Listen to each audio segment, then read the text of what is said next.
नमस्कार। आज हम एक बहुत ही शक्तिशाली और प्रेरणा देने वाले विषय पर थोड़ी गहरी बात करेंगे। हम चर्चा करेंगे माँ सिद्धिदात्री के स्वरूप और उनके प्रतीकवाद पर। नवरात्र के 9वें दिन जिनकी हम पूजा करते हैं, माँ दुर्गा का वो रूप जिन्हें सभी सिद्धियों की दात्री यानी देने वाली कहा जाता है। अक्सर ऐसा होता है ना कि जैसे ही हम सिद्धि शब्द सुनते हैं तो मन में सीधे कोई चमत्कार, कोई सुपर पावर या अलौकिक शक्ति का ख्याल आता है। हाँ बिल्कुल, जैसे कोई गायब हो गया या हवा में उड़ने लगा। एग्जैक्टली। लेकिन आज की हमारी ये जो बातचीत है, इसका मकसद इससे कहीं ज्यादा गहरा है। हम ये समझने की कोशिश करेंगे कि माँ सिद्धिदात्री का स्वरूप सिर्फ इन अलौकिक शक्तियों तक ही सीमित नहीं है, बल्कि वो जीवन में आध्यात्मिक और भौतिक संतुलन का एक बहुत शक्तिशाली प्रतीक कैसे है, इस पर बात करेंगे। बिल्कुल सही कहा आपने। और ये समझना बहुत महत्वपूर्ण भी है कि माँ सिद्धिदात्री का आशीर्वाद जो है वो जीवन की समग्रता उसकी होलिस्टिक पिक्चर को दिखाता है।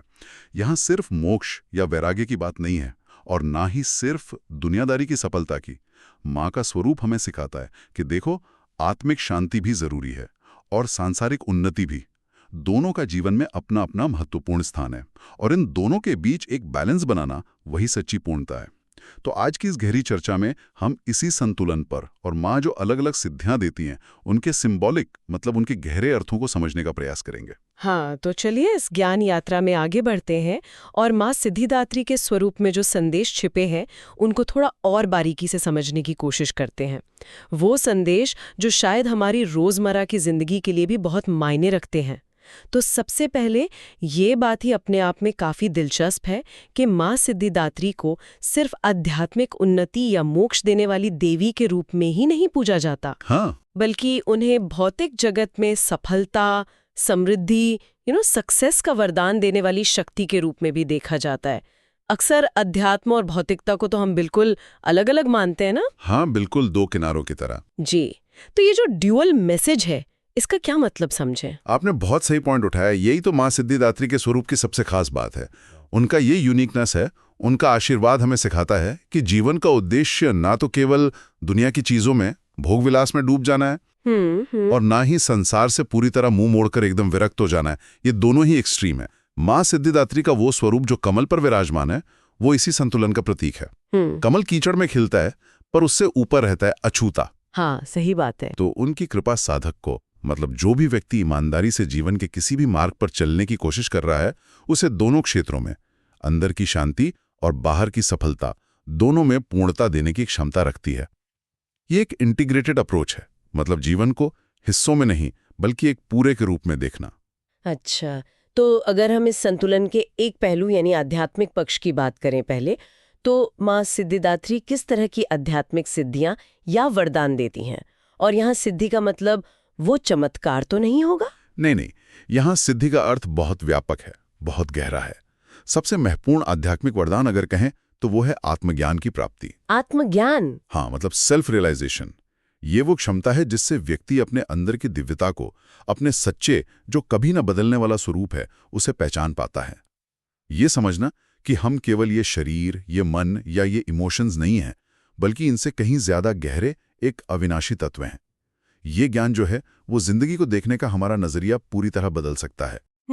हमें छोटी छोटी चीजों के मोह से ऊपर उठा सकता है। और इसी से जुड़ा हुआ दूसरा अहम पहलू है अहंकार से मुक्ति। अच्छा, ईगो से मुक्ति। हाँ, ईगो। देखिए, जब किसी को कोई खास ज्ञान मिलता है या कोई शक्ति या दुनिया में कोई बड़ी सफलता मिलती है तो ईगो का आना, अहंकार का आना बहुत नेचुरल है। हाँ, ये तो होता है। लेकिन माँ सिद्धिदात्री का स्वरूप हमें सिखाता है कि सच्ची सिद्धि वही है जो विनम्रता लाए, ह्यूमिलिटी लाए। शक्ति या ज्ञान मिलने पर भी जमीन से जुड़े रहना, अपनी लिमिट्स को समझना और एक शुक्रगुजारी का भाव रखना, यही असली साधना है। सही। अहंकार तो हमें हमारे असली स्वरूप से, उस आत्मज्ञान से और दूर ले जाता है। तो माँ की कृपा इस अहंकार को पिघलाने में मदद करती है। और इसी आध्यात्मिक समझ से जुड़ा हुआ वो अर्धनारीश्वर वाला पहलू भी तो है, जिसके बारे में कहा जाता है कि देवी ने ही शिव को सिद्धियां देकर उन्हें पूर्ण किया था। ये कहानी क्या बताती है प्रकृति और पुरुष या शक्ति और चेतना के संतुलन के बारे में? हाँ, ये कथा बहुत गहरी है। पुराणों में आता है कि जब शिवजी ने देवी की आराधना की, तब माँ सिद्धिदात्री ने उन्हें वो 8 सिद्धियां प्रदान की और उनका आधा शरीर देवी का हो गया, जिससे वो अर्धनारीश्वर कहलाए। ये सिर्फ एक बाहरी रूप का मिलना नहीं है, बल्कि ये अंदर के संतुलन और हार्मनी का एक अद्भुत प्रतीक है।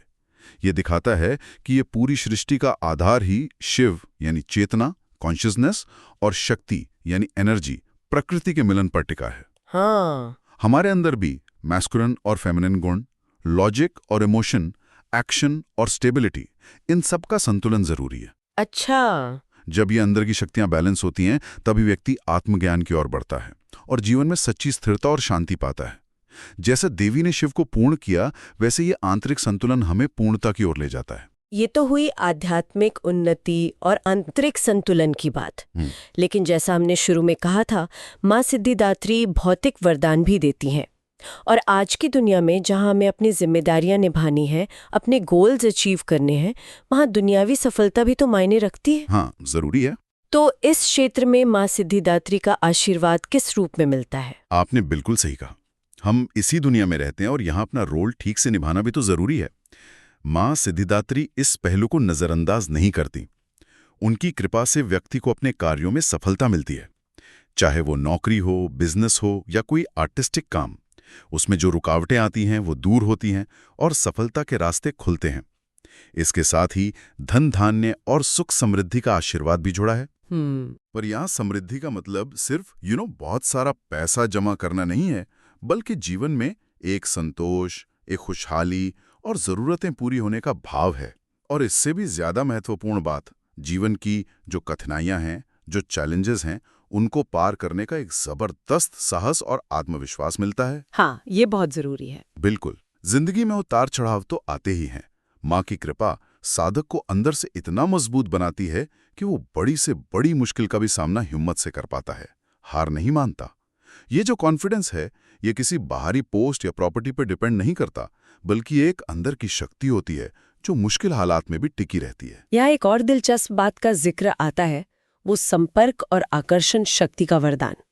मतलब ऐसी एबिलिटी जिससे व्यक्ति की वाणी में मिठास आए, उसकी पर्सनैलिटी में एक ऐसा पॉजिटिव खिंचाव हो कि लोग उससे जुड़ें, उसकी बात सुने। इससे सोशल और प्रोफेशनल लाइफ में तरक्की हो सके। ये कैसे काम करता है?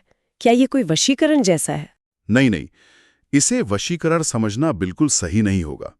ये दरअसल अंदर के गुणों का बाहर दिखना है। माँ सिद्धिदात्री का आशीर्वाद व्यक्ति के ओवरऑल डेवलपमेंट के लिए है, जिसमें उसका सोशल बिहेवियर और रिश्ते भी शामिल हैं। अच्छा। जब कोई व्यक्ति अंदर से बैलेंस्ड होता है, आत्मज्ञानी होता है, ईगो फ्री होता है और कॉन्फिडेंट होता है, तो उसकी बातों में अपने आप एक मिठास और सच्चाई आ जाती है। उसके व्यक्तित्व से एक पॉजिटिव एनर्जी निकलती है जो दूसरों को नेचुरली अट्रैक्ट करती है। लोग ऐसे व्यक्ति पर भरोसा करते हैं, उससे जुड़ना पसंद करते हैं। ये कोई बनावटी या जबरदस्ती वाला अट्रैक्शन नहीं है, बल्कि अंदर की अच्छाइयों का नतीजा है, जिससे सोशल और प्रोफेशनल रिश्तों में आसानी और सफलता मिलती है। ये एक ऑथेंटिक इम्पैक्ट है। ठीक है, तो हमने आध्यात्मिक और सामान्य भौतिक वरदानों की बात की। अब आते हैं उन प्रसिद्ध 8 सिद्धियों पर जिनका जिक्र सबसे ज्यादा होता है। अणिमा, महिमा, गरिमा, लघिमा, प्राप्ति, प्राकाम्य, ईश्वित्व और वशित्व। आमतौर पर जब हम इनके बारे में सुनते हैं, जैसे अणिमा से छोटा हो जाना, महिमा से विशाल हो जाना, तो लगता है ये बस कोई मैजिकल ट्रिक्स है। क्या इनका वाकई यही मतलब है या फिर कोई गहरा प्रैक्टिकल पहलू भी है जिसे हम आज की जिंदगी में समझ सकें और शायद अपना सकें? यही सबसे महत्वपूर्ण सवाल है और यही इन सिद्धियों का असली राज छुपा है। ये सच है कि ट्रेडिशनल रूप से इनके चमत्कारिक अर्थ बताए गए हैं, लेकिन इनका जो सिंबॉलिक मतलब है वो कहीं ज्यादा गहरा और हमारे पर्सनल डेवलपमेंट के लिए बहुत रिलेवेंट है। इन्हें केवल बाहरी चमत्कार मानने के बजाय अगर हम इनके अंदरूनी, साइकोलॉजिकल और प्रैक्टिकल अर्थों को समझें तो ये जीवन जीने की कला सिखाने वाले सूत्र बन जाते हैं। चलिए एक एक करके इनके प्रतीकात्मक अर्थ को समझने की कोशिश करते हैं। पहली सिद्धि है अणिमा, जिसका लिटरल मीनिंग है अणु के समान सूक्ष्म हो जाना, एटम जितना छोटा। हाँ। प्रतीकात्मक रूप से ये नम्रता और लचीलेपन का गुण है, ह्यूमिलिटी और फ्लेक्सिबिलिटी। सोचिए, अणु कितना छोटा होता है, कहीं भी समा सकता है। उसी तरह जब व्यक्ति अपने अहंकार को, अपने मैं को सूक्ष्म कर लेता है, विनम्र बन जाता है, तो वो किसी भी सिचुएशन में आसानी से एडजस्ट कर सकता है, दूसरों के पॉइंट ऑफ व्यू को समझ सकता है और कॉन्फ्लिक्ट से बच सकता है। ये मैं को छोटा करने की कला है। अच्छा। दूसरी है महिमा, यानी अपने आकार को बहुत बड़ा कर लेने की शक्ति। इसका प्रतीकात्मक अर्थ है उदारता, जेनरोसिटी और एक विराट दृष्टि, एक ब्रॉड विजन रखना। अपने छोटे से स्वार्थ और नजरिए से ऊपर उठकर बड़ी पिक्चर देखना, समाज के बारे में, पूरी इंसानियत के बारे में सोचना, अपने दिल को इतना बड़ा बनाना कि उसमें सबके लिए जगह हो। ये छोटी सोच से महानता की ओर जाने का प्रतीक है। तीसरी है गरिमा, यानी स्वयं को बहुत भारी बना लेने का गुण। भारी चीज आसानी से हिलती नहीं है, तो गरिमा का प्रतीक है जीवन में स्थिरता, स्टेबिलिटी, गंभीरता, सीरियसनेस और धैर्य, पेशेंस। अपने वैल्यूज और प्रिंसिपल्स पर चट्टान की तरह टिके रहना, छोटी मोटी बातों या क्रिटिसिज्म से डिस्टर्ब ना होना, जिंदगी के इंपॉर्टेंट फैसलों में हल्कापन नहीं बल्कि गहराई और गंभीरता बनाए रखना, ये कैरेक्टर की मजबूती है। सही बात है। चौथी है लघिमा, यानी स्वयं को बहुत हल्का कर लेने की क्षमता, जैसे हवा से भी हल्का हो जाना। इसका गहरा संदेश है अहंकार से मुक्ति और तनाव रहित जीवन, स्ट्रेस फ्री लिविंग। जब हम अपने मन से गैर जरूरी बोझ जैसे पास्ट का रिग्रेट, फ्यूचर की चिंता, दूसरों के लिए गुस्सा और सबसे बढ़कर अपना भारी भरकम ईगो उतार फेंकते हैं, तो हम एकदम हल्के, फ्री और खुश महसूस करते हैं। ये जीवन को आसानी और आनंद से जीने की कला है। ये तो वाकई बहुत अद्भुत व्याख्या है। ये सिद्धियां तो जैसे जीवन जीने के साइकोलॉजिकल सूत्र लग रहे हैं। आगे की 4 सिद्धियों का प्रतीकात्मक अर्थ क्या है? बिल्कुल। 5वीं सिद्धि है प्राप्ति, यानी जो चाहा वो पा लेने की क्षमता। अब ये सिर्फ मनचाही चीज हासिल करना नहीं है, इसका गहरा अर्थ है लक्ष्य को साधने की योग्यता, गोल अचीवमेंट की एबिलिटी और संसाधनों का सही उपयोग करने की क्षमता। चाहे वो स्पिरिचुअल गोल हो जैसे आत्मज्ञान या दुनियावी गोल जैसे कोई प्रोजेक्ट पूरा करना, उसे पाने के लिए जरूरी फोकस, डेडिकेशन, सही प्लानिंग और जो भी रिसोर्सेज अवेलेबल हैं उनका समझदारी से इस्तेमाल करने की क्षमता ही प्राप्ति सिद्धि का एसेंस है। ये बताता है कि इच्छा से नहीं, कोशिश और स्किल से लक्ष्य मिलते हैं। यानी एफर्ट और फोकस। हाँ, छठी है प्राकाम्य, यानी अपनी प्रबल इच्छाओं को पूरा करने की शक्ति। जो ठान लिया वो कर लिया। प्रतीकात्मक रूप से ये दृढ़ इच्छा शक्ति, स्ट्रॉन्ग विल पावर और संकल्प शक्ति, डिटर्मिनेशन का प्रतीक है। जब हमारी विल पावर इतनी स्ट्रॉन्ग, फोकस्ड और पॉजिटिव डायरेक्शन में होती है कि हम जो तय कर लेते हैं उसे पूरा करने के लिए लगातार कोशिश करते हैं और आखिरकार सफल होते हैं, वही प्राकाम्य का गुण है। ये मन की बिखरी हुई एनर्जी को एक दिशा में लगाने की क्षमता है। लेकिन हाँ, यहां यह भी समझना जरूरी है कि इच्छाएं समझदारी वाली और सबके भले के लिए हों। सही। 7वीं है ईशित्व, जिसका मतलब है स्वामित्व, कंट्रोल या एक तरह से ईश्वर जैसा प्रभाव, डोमिनियन या लॉर्डशिप। इसका गहरा प्रतीकात्मक अर्थ है आत्मनियंत्रण, सेल्फ कंट्रोल और पॉजिटिव लीडरशिप क्वालिटी। दूसरों पर शासन करने या उन्हें कंट्रोल करने की कोशिश करने से पहले खुद अपनी इंद्रियों, अपने मन, अपनी भावनाओं और आदतों पर कंट्रोल पाना ही सच्चा ईशित्व है। अच्छा, पहले खुद पर नियंत्रण। बिल्कुल। जब हम खुद पर नियंत्रण पा लेते हैं तभी हम दूसरों को सही दिशा में इंस्पायर करने वाले इफेक्टिव और जिम्मेदार लीडर बन सकते हैं। ये शक्ति बाहर नहीं, अंदर से शुरू होती है। और 8वीं और अंतिम सिद्धि है वशित्व, यानी सभी को अपने वश में करने की क्षमता। अब ये शब्द सुनने में थोड़ा नेगेटिव लग सकता है, जैसे किसी को जबरदस्ती काबू करना। हाँ, लगता तो है। लेकिन इसका असली और गहरा अर्थ है प्रेम, करुणा और सद्भाव से सबको अपने साथ जोड़ना की कला। जब हमारा व्यवहार इतना निस्वार्थ, प्रेम भरा और करुणा वाला हो कि लोग स्वाभाविक रूप से हमारी तरफ अट्रैक्ट हों, हमारा सम्मान करें और हमारी बात सुने, वही सच्चा वशित्व है। यह अधिकार जमाने की नहीं बल्कि दिल जीतने की शक्ति है। अद्भुत। तो ये 8 सिद्धियां केवल चमत्कारिक शक्तियां नहीं बल्कि एक विकसित, संतुलित, प्रभावशाली और नैतिक रूप से मजबूत व्यक्तित्व के 8 पहलू हैं। अनिमा की नम्रता से लेकर वशित्व के प्रेमपूर्ण प्रभाव तक ये तो जीवन को सार्थक बनाने के गुण हैं। शायद इन्हें अपने जीवन में उतारना ही माँ सिद्धिदात्री की सच्ची कृपा को पाना है। ये नजरिया तो पूरी तरह बदल देता है सिद्धियों को देखने का। तो इस पूरी काफी लंबी चर्चा से वो कौन सी मुख्य बातें या प्रमुख शिक्षाएं हैं जो हमें माँ सिद्धिदात्री के स्वरूप और इन सिद्धियों के प्रतीकवाद से अपने जीवन के लिए लेनी चाहिए? देखिए, अगर हम निचोड़ निकालना चाहें तो कुछ खास संदेश उभर कर आते हैं। सबसे पहला और शायद सबसे जरूरी है आध्यात्मिक और भौतिक जीवन में संतुलन का प्रिंसिपल। मां सिद्धिदात्री का स्वरूप हमें बार बार यही याद दिलाता है कि जिंदगी एक सिक्के के दो पहलुओं की तरह है, हमारा अंदर का जगत और बाहर का जगत।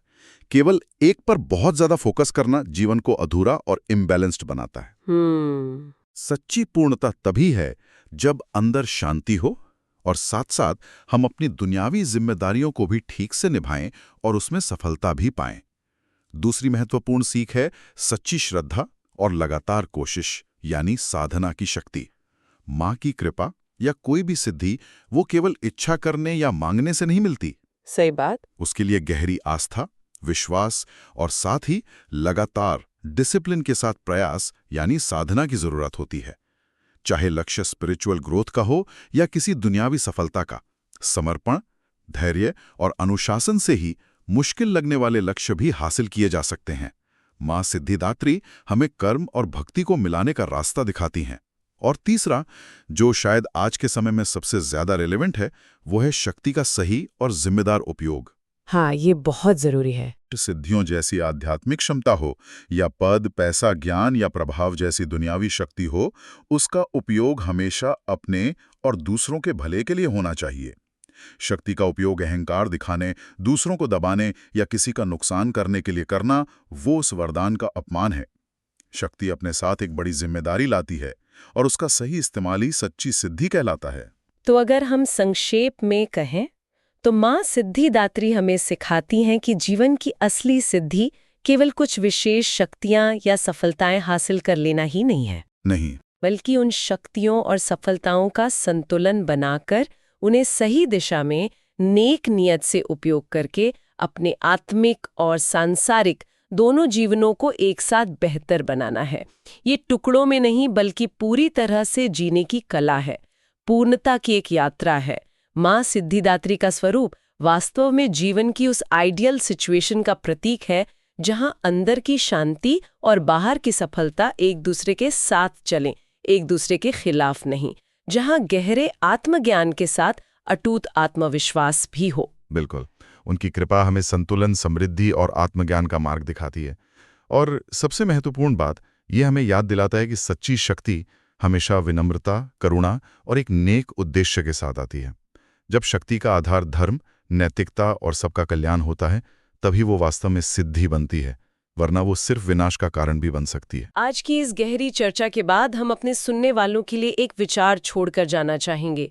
जरा सोचिए, हम अपनी रोजमर्रा की जिंदगी में बिना किसी चमत्कारिक शक्ति का प्रदर्शन किए इन 8 सिद्धियों के जो प्रतीकात्मक गुण हैं, उन्हें कैसे विकसित कर सकते हैं। जैसे, क्या हम अणिमा की तरह अपने अहंकार को थोड़ा कम कर सकते हैं? क्या महिमा की तरह अपनी सोच और दिल को और बड़ा कर सकते हैं? क्या गरिमा की तरह ज्यादा स्थिर और धैर्यवान बन सकते हैं? या लघिमा की तरह गैर जरूरी बोझ उतारकर हल्का महसूस कर सकते हैं? प्राप्ति की तरह अपने लक्ष्यों पर बेहतर ध्यान केंद्रित कर सकते हैं? प्राकाम्य की तरह अपनी इच्छा शक्ति को मजबूत कर सकते हैं? ईशित्व की तरह पहले खुद पर नियंत्रण पा सकते हैं? और वशित्व की तरह प्रेम और करुणा से अपने रिश्ते बेहतर बना सकते हैं? इन गुणों को अपनी जिंदगी में लाने से हमारा जीवन कितना ज्यादा संतुलित, सफल और सार्थक बन सकता है। सोचिएगा जरूर इस पर। उम्मीद है आपको आज की ये गहन चर्चा पसंद आई होगी और मां सिद्धिदात्री के स्वरूप के गहरे अर्थों को समझने में मदद मिली होगी। अगर आपको ये बातचीत अच्छी लगी तो कृपया इसे लाइक करें और हमारे चैनल को सब्सक्राइब करना ना भूलें, ताकि आप भविष्य में भी ऐसी ज्ञानवर्धक चर्चाओं से जुड़े रह सकें। हम जल्द ही लौटेंगे एक और दिलचस्प विषय के साथ। धन्यवाद। धन्यवाद।